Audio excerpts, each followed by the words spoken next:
Very good afternoon to all of you. I hope you all are doing great at your places. So today we are going to start our very new chapter of civics, Unit 2, chapter number 3. Why do we need a parliament?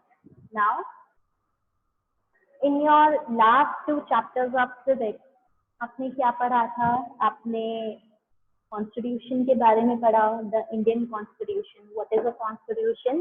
Constitution क्या है? एक हमारे rules and regulation, एक country के rules और regulation जब किसी book में लिखे जाते हैं, ठीक है, कि ड्राफ्टेड होते हैं कि क्या हमारे कंट्री के रूल्स एंड रेगुलेशन हैं, क्या राइट्स हैं, वो सब हमारे कॉन्स्टिट्यूशन में लिखा गया है. तो हमने इंडियन कॉन्स्टिट्यूशन में ये सारी बात की कि क्या हमारे फीचर्स हैं, फंडामेंटल राइट्स है, फंडामेंटल ड्यूटीज है, सेक्युलरिज्म की बात की हमने. ये सारी चीजें हमने क्या है अपने लास्ट टू चैप्टर्स में पढ़ा. Now today we are going to start our third chapter, that is why do we need a parliament. हमें एक पार्लियामेंट की जरूरत क्या है? You all are aware about the meaning of a parliament. Parliament क्या होता है, इसका मतलब पता है? पार्लियामेंट के बारे में एक आपको पार्लियामेंट बताती हूँ क्या है. Parliament, okay, why do we need a parliament. हमें पार्लियामेंट की जरूरत क्यों है? हम उसके नीड को पढ़ें उससे पहले मैं आपको पार्लियामेंट का मीनिंग बताती हूँ. पार्लियामेंट क्या है? पार्लियामेंट एक ऐसी जगह है जहाँ पे लोगों के जितने भी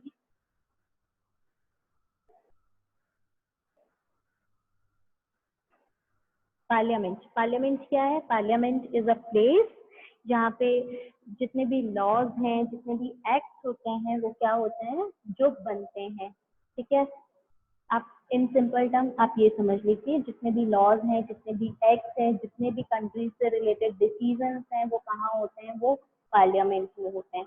तो एक डेमोक्रेटिक कंट्री में, आप सबको पता है इंडिया एक डेमोक्रेटिक कंट्री है, तो एक डेमोक्रेटिक कंट्री में हमें पार्लियामेंट की जरूरत क्यों पड़ती है? ऐसी जगह की जरूरत क्यों पड़ती है जहाँ पे हम जितने भी डिसीजन है कंट्री से रिलेटेड वो लेते हैं, हम मीटिंग्स करते हैं, ठीक है, रूल्स एंड रेगुलेशंस बनाते हैं, एक्ट बनाते हैं. तो हमें ऐसी जगह की जरूरत क्यों है? ठीक है.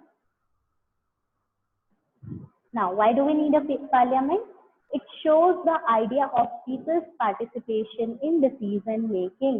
एक पार्लियामेंट जो है लोगों के आइडिया को, लोगों के पार्टिसिपेशन की, हम कैसे डिसीजन मेकिंग में एक पार्टिसिपेट कर रहे हैं, जितने भी कंट्री के लिए डिसीजन लिए जा रहे हैं, हम उस डिसीजन मेकिंग में हम कैसे पार्टिसिपेट कर रहे हैं, उन आइडियाज को क्या करता है? शो करता है एक पार्लियामेंट. ठीक है.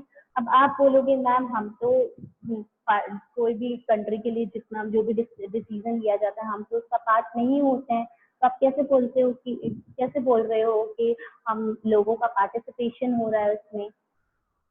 हम इस चैप्टर में वही पढ़ने वाले हैं कि लोग कैसे उसको डिसाइड करते हैं, लोग कैसे एक पार्लियामेंट में डिसीजन मेकिंग का क्या है हिस्सा बनते हैं. हम अभी ये टॉपिक भी कवर करेंगे.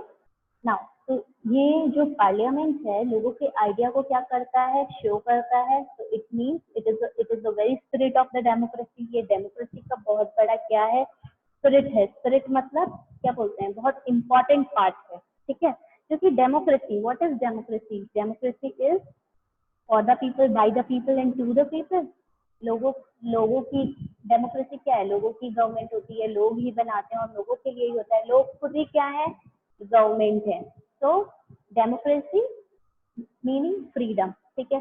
कोई आपके ऊपर रूल नहीं कर रहा है, कोई मोनार्क रूल नहीं कर रहा है, कोई डिक्टेटर रूल नहीं कर रहा है, बट क्या है? डेमोक्रेसी में लोग अपने आप को क्या करते हैं?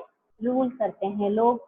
बट वो रूल कैसे करते हैं? ऐसा तो नहीं है पार्लियामेंट में हम हमारे लिए कोई एक डिसीजन लिया जा रहा है तो इंडिया की जितनी भी जनता है वो दिल्ली में पार्लियामेंट हाउस जाएगी और वहाँ पे इकट्ठी हो जाएगी और डिसीजन मेकिंग में हिस्सा लेगी. अब ऐसे तो पूरा दिल्ली ही क्या है? भर जाएगा, ट्रैफिक ही ट्रैफिक होगा दिल्ली में. ऐसे ही बहुत ज्यादा ट्रैफिक रहता है दिल्ली में. तो अब पूरी जनता चली जाएगी डिसीजन मेकिंग के लिए, तब तो प्रॉब्लम हो जाएगी ना. तो डेमोक्रेसी में ठीक है। डेमोक्रेसी में क्या होता है, लोग अपने रिप्रेजेंटेटिव को चूज करके डिसीजन मेकिंग में पार्टिसिपेशन करते हैं। ये जो आप पिक्चर देख रहे हो ये किसकी है, ये पार्लियामेंट की, इंडिया का जो पार्लियामेंट है उसकी पिक्चर है जो दिल्ली में लोकेटेड है। ठीक है, दिल्ली में एस्टैब्लिश्ड है, जो हम इसे संसद भी बोलते हैं। ओके, जहाँ पे जितने भी आपके डिसीजंस होते हैं, जो डिबेट्स होते हैं, वो सारी यहाँ पे कंडक्ट होती है। ठीक है। Now before going further I would like to overview और देना चाहूंगी कि हम इस चैप्टर में पढ़ने वाले क्या हैं। Role of people and their participation, लोगों का क्या रोल है और उनका पार्टिसिपेशन, क्या पार्टिसिपेशन है। ठीक है, हम उसके बारे में पढ़ने वाले हैं। Representatives of the people, representative मतलब जैसे कि आपने, मैंने बोला क्लास में मॉनिटर बनाना है। ठीक है, अब ऐसा तो नहीं है कि आप बोलोगे मैम डेमोक्रेसी है, हम फ्री हैं, हम सभी क्या है मॉनिटर हैं, ऐसा तो नहीं होता। मैम तो किसी एक बच्चे को या दो बच्चे को ही बनाएगी मॉनिटर। तो मैम क्या करती है, अब आप क्या करते हो, सारे बच्चे मिलके दो बच्चों को चूज कर लेते हो। ठीक है, दो दो बच्चे खड़े हो गए और उन्होंने बोल दिया हम मॉनिटर बनना चाहते हैं। Suppose student A and student B दोनों खड़े हो गए। अब क्या होता है, कुछ बच्चे स्टूडेंट ए को हेल्प करते हैं, उनके साथ होते हैं और उसको अपना रिप्रेजेंटेटिव बनाना चाहते हैं, क्लास मॉनिटर बनाना चाहते हैं। और कुछ बच्चे किसको बनाना चाहते हैं, स्टूडेंट बी को। तो जब वो बच्चे क्या करते हैं, स्टूडेंट ए को या स्टूडेंट बी को अपना क्लास मॉनिटर बनाना चाहते हैं। यहाँ पे क्लास मॉनिटर से मतलब समझ जाओ रिप्रेजेंटेटिव कि आपकी जितने भी आपके डिसीजन होंगे उसको कौन रिप्रेजेंट करेगा, हमारी जो भी प्रॉब्लम्स होगी हम वो कौन रिप्रेजेंट करेगा, हमारा स्टूडेंट ए या स्टूडेंट की जो भी क्लास मॉनिटर बनेगा वो हमारी बातों को मैम के सामने रखेगा।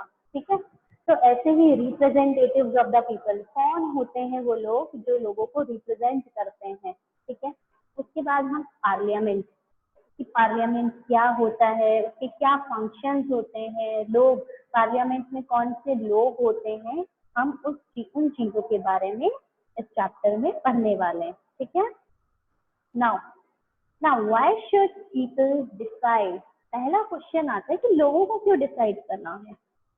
ठीक है, अब आप सबको पता है, हमने अभी हिस्ट्री का चैप्टर भी पढ़ा है कि कैसे ब्रिटिशर्स ने हम पे रूल किया, और आपको थोड़ा बहुत इसका आइडिया भी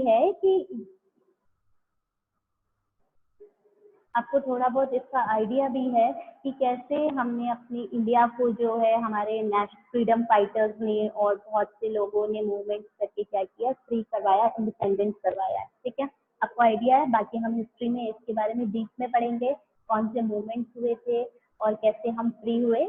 इंडियन नेशनल मूवमेंट, आप सबको पता है इंडिया इज अ कंट्री और हमें ब्रिटिशर्स जो थे वो रूल कर रहे थे। ठीक है, इंडिया में बहुत से ऐसे नेशनल मूवमेंट चले हैं जिसके बाद हम क्या हुए हैं, हम इंडिपेंडेंट हुए हैं, हम फ्री हुए हैं। आप सबको पता है 15 अगस्त 1947 को हम क्या हुए थे, फ्री हुए थे। ठीक है,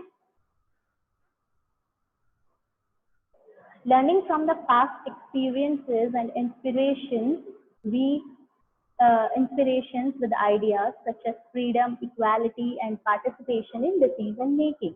और जो इंडियन नेशनल मूवमेंट हुए उससे हमने क्या सीखा, इंडियन नेशनल मूवमेंट से या जो भी मूवमेंट हुए वो क्या सोच समझ के लिए गए, क्या सोच समझ के मूवमेंट को किया था। तो हमने अपने पास्ट से सीखा, अपने एक्सपीरियंसेस से सीखा। अब अपने अपने लास्ट चैप्टर हिस्ट्री में जो हमने पढ़ा था कि कैसे जो बैटल ऑफ प्लासी था उसमें हमारे ही जो लोग हैं, जैसे बैटल ऑफ प्लासी में मीर जफर ने क्या किया था, वो लड़ने ही नहीं आए थे, तो उसी की वजह से battle of Plassey East India Company जीत रही थी। तो हमारी जो पास्ट की मिस्टेक्स थी या पास्ट के एक्सपीरियंसेस हैं, हमने उससे सीखते हुए हमने इंडियन बहुत सारे ऐसे मूवमेंट्स किए और उसमें वो गलतियां नहीं दोहराई। ठीक है, हमने उससे इंस्पायर हुए, कौन से क्या इंस्पिरेशन मिली हमें, क्या आइडियाज मिले कि फ्रीडम होनी चाहिए, इक्वालिटी होनी चाहिए, पार्टिसिपेशन, लोगों का पार्टिसिपेशन होना चाहिए डिसीजन मेकिंग में। अगर ये सारी चीजें नहीं होंगी तो आगे हमें और भी प्रॉब्लम्स क्रिएट होंगी, उसमें और भी दूसरी कंट्रीज से भी क्या है जो हमारे फ्रीडम फाइटर्स थे और जिन्होंने हमारा कॉन्स्टिट्यूशन बनाया, उन लोगों ने क्या किया, उनके इंस्पिरेशन, उनकी आइडियाज और उनके एक्सपीरियंस से सीखते हुए क्या किया, ये फ्रीडम के, इक्वालिटी के आइडियाज को, participation of decision making, in ideas को क्या किया, हमारे कॉन्स्टिट्यूशन में लेकर आए। ठीक है, अब ये तो क्लियर हो गया ना इंडियन नेशनल मूवमेंट से और हमारे पास की जो लर्निंग है उससे ये क्लियर हो गया कि अगर हम लोगों को इंक्लूड नहीं करेंगे, हम डिस्क्रिमिनेट करेंगे, हम कुछ 4-5 लोग मिलके अगर देश को चलाने की कोशिश करेंगे तो वो ज्यादा टाइम तक नहीं रहेगा, उससे और ज्यादा क्या होंगे, दंगे फसाद होंगे। अब जैसे पहले जो था वोटिंग राइट कुछ लोगों को ही दिया गया था। ठीक है, अब जैसे फ्रांस में, अब क्लास 9 में भी फ्रेंच रेवोल्यूशन पढ़ेंगे, बहुत इंटरेस्टिंग चैप्टर है फ्रेंच रेवोल्यूशन, उसके बारे में पढ़ेंगे तो आपको पता चलेगा पहले कि खाली कुछ लोगों को, कुछ एडल्ट को, कुछ खाली मेल कैंडिडेट को ही क्या दिया, वोटिंग राइट दिया। तो फिर उसके बाद उन्होंने धीरे धीरे क्या हुआ, ऐसे तो वुमेन को लगा कि हमें भी इक्वालिटी होनी चाहिए, हमें भी राइट्स मिलने चाहिए, तो फिर वुमेन को भी मिलने लग गया। तो ये सारी चीजें कुछ कंट्रीज के एक्सपीरियंसेस के थ्रू क्या किया, लोगों ने ये फील किया, हमारे फ्रीडम फाइटर्स ने फील किया कि ये सारी चीजें होनी चाहिए, फ्रीडम, इक्वालिटी और लोगों का पार्टिसिपेशन, नहीं तो आगे बहुत ज्यादा प्रॉब्लम क्रिएट होगी ना। इंडियन नेशनल कांग्रेस 1885 में पार्टिसिपेशन इन डिसीजन मेकिंग, और ये जो प्रोसेस था हमारा डिसीजन मेकिंग का, पार्टिसिपेशन, डिसीजन मेकिंग में हमारा पार्टिसिपेशन होना चाहिए, वो कहाँ से स्टार्ट हुआ, Indian national Congress demanded for the elected members. 1885 में इंडियन नेशनल कांग्रेस, आज की डेट में जो कांग्रेस पॉलिटिकल पार्टी आप देखते हो इंडियन नेशनल कांग्रेस, वो 1885 में बनी थी। उन्होंने डिमांड किया था कि जो हमारे इलेक्टेड मेंबर्स हैं, थोड़ी बेटा थोड़ा सा यहाँ पे स्पेलिंग मिस्टेक है, ELECTED होगा, इलेक्टेड मेंबर्स जो हैं हमारे, वो क्या होने चाहिए, वो डिसीजन मेकिंग का एक पार्ट होने चाहिए। जितने भी हमारी कंट्री के लिए जो डिसीजन लिए जा रहे हैं उसमें हमारे मेंबर्स जो है वो इलेक्टेड होने चाहिए, कि हम उन्हें इलेक्ट करें और वो क्या हो, वो पास करें और हमारे डिसीजन मेकिंग में जो भी हमारी कंट्री के लिए डिसीजन लिए जा रहे हैं उसमें हेल्पफुल हो। ठीक है, सम इलेक्टेड, तो 1885 से वो क्या कर रहे थे, डिमांड कर रहे थे कि हमारा जो है इलेक्टेड मेंबर्स होने चाहिए। बट ये देखिए, गवर्नमेंट ऑफ इंडियन एक्ट 1909 में जाके अप्रोक्सीमेटली कितने सालों के बाद में, अप्रोक्सीमेटली आपके 20 मतलब 25 साल समझ लो, 25 साल के बाद में क्या हुआ था, गवर्नमेंट ऑफ इंडिया एक्ट निकला, और उस एक्ट के अंदर उसमें भी क्या हुआ था, खाली कुछ लोगों को, सम इलेक्टेड रिप्रेजेंटेटिव्स वाज अलाउड, कुछ ही लोगों को क्या है वोटिंग राइट्स दिए गए। ठीक है, कुछ ही लोगों को इलेक्टेड रिप्रेजेंटेटिव को जो है बोला गया कि आप इलेक्ट कर सकते हो और गवर्नमेंट ऑफ इंडिया एक्ट हमारा मेंबर बन सकते हो, डिसीजन मेकिंग में हमारे मेंबर्स बन सकते हो। But not all adults were given voting right, और पर सबको वोटिंग राइट नहीं मिला था, बट कुछ सेलेक्टेड लोगों को ही मिला था। तो हमारे भी जो इंडियन नेशनल कांग्रेस थी, उन्होंने भी कितना स्ट्रगल किया 25 ईयर्स तक, उसके बाद ये थोड़ा बहुत राइट मिला, तो उन्होंने भी सोचा कुछ नहीं से अच्छा तो कुछ होना बेटर है, उन्होंने हमें बिल्कुल ना दे, उससे बेटर है कि हमारे जो कुछ रिप्रेजेंटेटिव हैं उनकी हेल्प से हम क्या करें, हमारी डिसीजन मेकिंग के प्रोसेस में हम इंक्लूड हो। ठीक है, but after independence there was no doubt left on the issue of giving voting rights to all। पर ये देखो, इंडिपेंडेंस के बाद 15 अगस्त 1947 को हमारा इंडिया इंडिपेंडेंट हुआ था। ठीक है, उसके बाद कोई डाउट नहीं था कि हमें वोटिंग राइट किसको देना है, किसको नहीं देना है, क्योंकि जितने मूवमेंट्स हुए थे इंडिया में, ठीक है, जितनी भी पहले जो पास्ट के एक्सपीरियंसेस थे उससे समझ आ गया था, हम जब भी इंडिपेंडेंट होंगे तो हमें वोटिंग राइट, हमें सबको वोटिंग राइट देना ही है, चाहे वो मेल है चाहे वो फीमेल है। ठीक है, और चाहे वो कोई भी जेंडर से बिलोंग करता हो, हम हर एक एडल्ट को, इंडिया में आज क्या एज है वोट देने की, 18 ईयर्स और अबव। तो 18 ईयर्स और अबव, ये डिसीजन बाद में लिया हो मे बी, बट 18 जितने भी एडल्ट हैं हमें सबको राइट देना है कि आप वोट दे सकते हैं, तो कोई डाउट नहीं था इसमें। Independent India should show the aspiration of freedom struggle. अब ये जो इंडिपेंडेंट इंडिया है वो दिखाना चाहता था कि हमने अपने फ्रीडम के लिए बहुत ज्यादा स्ट्रगल किया है। ऑब्वियसली अभी आप पढ़ोगे कि कितना स्ट्रगल किया है, तो अपने स्ट्रगल से, अपने एक्सपीरियंसेस से वो क्या है, वो सीख चुके थे कि हमें तो सबको राइट देना ही है। और जब हम सबको राइट देते हैं, ठीक है, when every adult have have the right to give vote is known as universal adult franchisee।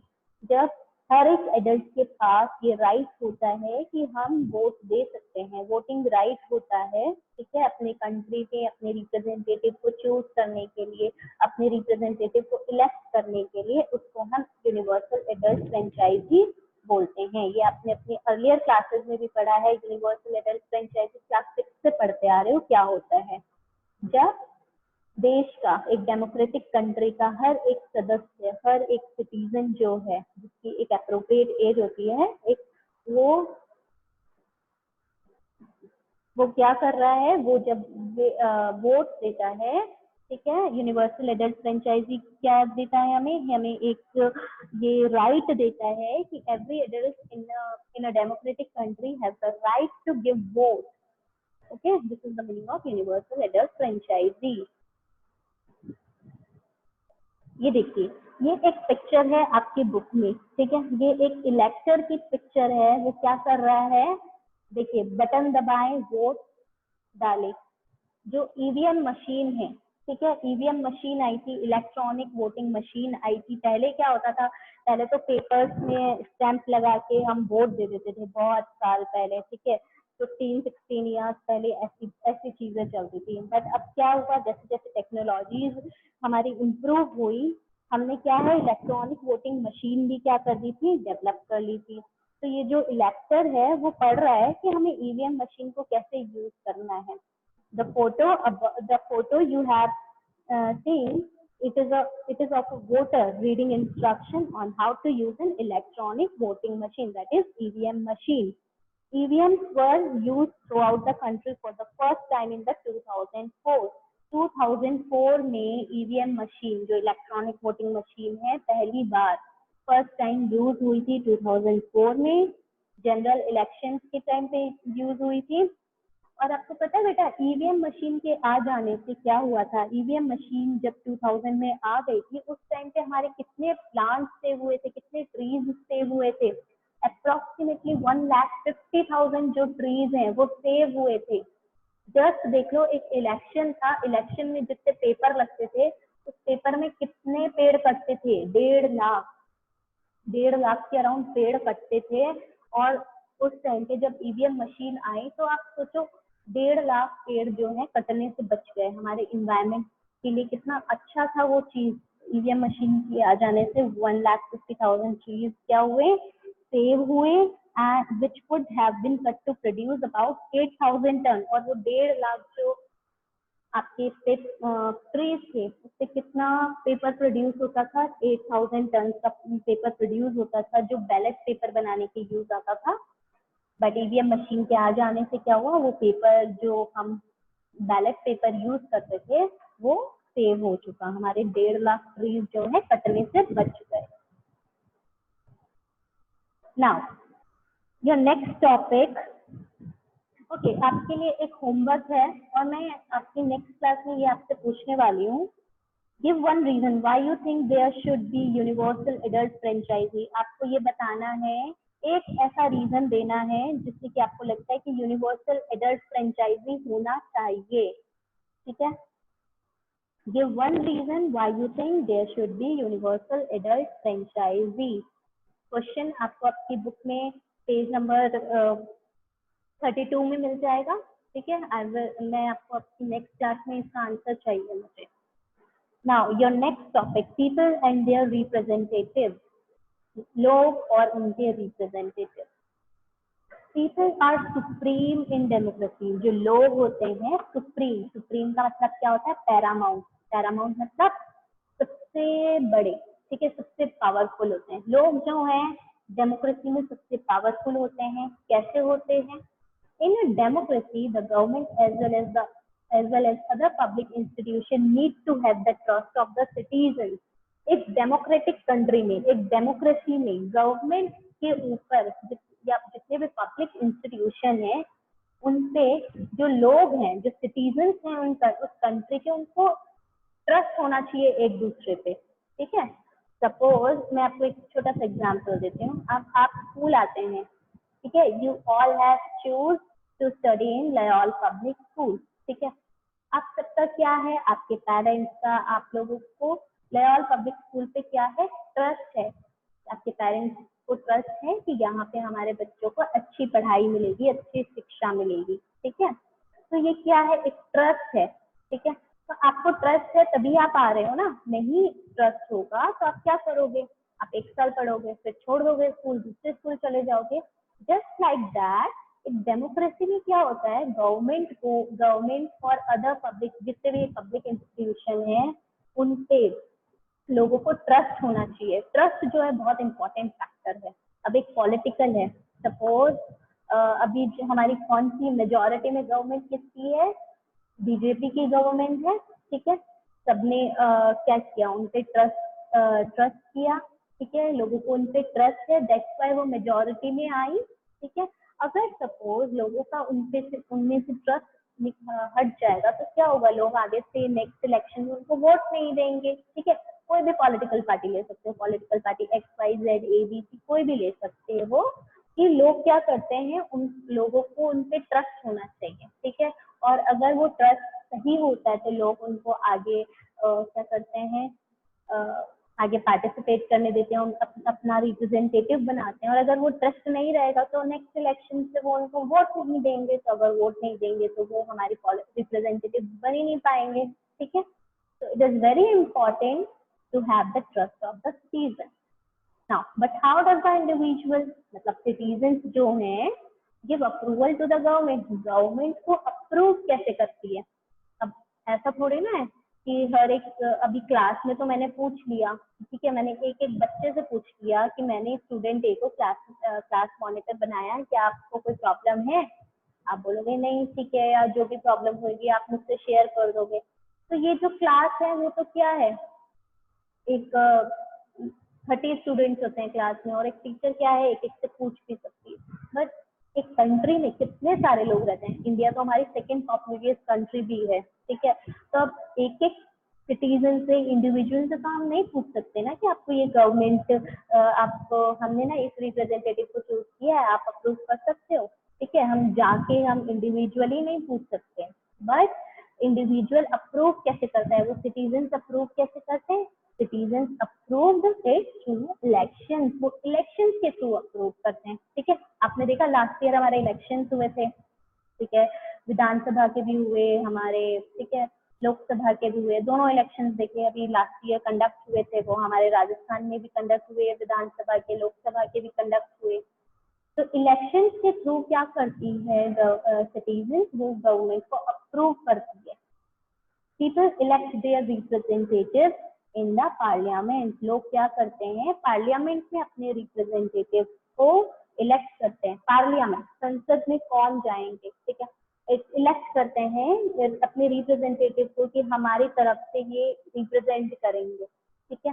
जैसे फॉर एग्जाम्पल हर एक एरिया में क्या होता है, एक वार्ड में एक MLA होता है, ठीक है, और फिर इससे भी बड़ा एक MLA से भी बड़े होते हैं, मिनिस्टर्स होते हैं। आप सब क्या करते हो, उनको इलेक्ट करते हो। जब इलेक्शन होता है तो वहाँ पे नेम्स होते हैं कि ये कैंडिडेट्स हैं, तो आप बोलते हो ओके, हम तो हमें ये कैंडिडेट ए पसंद है और ये हमारे क्या है, हमारी सारी प्रॉब्लम्स को सॉल्व भी करेगा और हमारी जो प्रॉब्लम्स है उसको रेज करेगा। तो वो क्या करते हैं, उनको वोट दे देते हैं।